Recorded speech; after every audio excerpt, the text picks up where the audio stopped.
So this is going to be changing the spark plugs on a Ford Raptor Gen 1. Pretty much looks like we just need to take the air cleaner off, and then we can see what we have. So as soon as I get that off, I'll get back in touch with you. Okay, so taking a quick look at that, looks like there's two hoses here.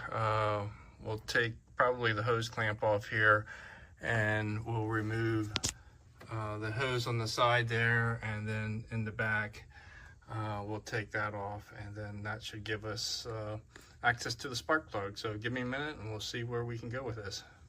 Okay, just another update. This is the back of the intake. That basically just pulls off of the back there. That section goes around the inside of it, so literally it was 2 seconds to get that off. As you can see now, we have access to all the spark plugs here on both sides, so the top one should be easy. I'll get back to you when I start that. Okay, another quick update. All of mine are coil pack bolts are pretty rusty, as you can see, so I just put some PB Blaster on them. Gonna let them sit, and hopefully we can get them off. I think having a warm engine will also help for this particular section.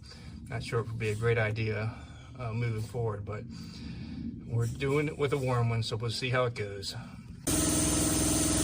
Okay, another quick update is I ended up, I was hoping it wouldn't be that dirty, but it turned out it was very dirty. So you want to make sure all the dust and debris are kind of out of the spark plug area and the ignition coils.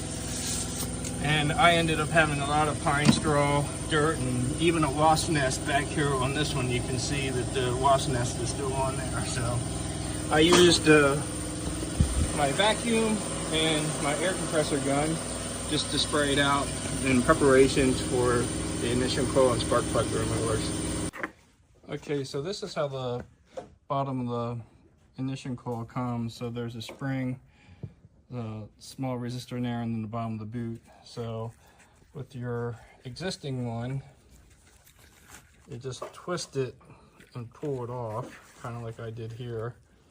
And if you look at this, you'll see that it's already corroded, and that kind of is a sure giveaway that the resistor inside was just corroded. So as you can see, that's all that was the black little thing in there. So again, to put it on, you just drop the resistor down inside, and that's the black piece here. And then you just drop her down, drop your spring on, just make sure that you see it on there, and put the spring on, and then you take your boot and assemble it and push it onto the ignition coil. So that's all there is to it.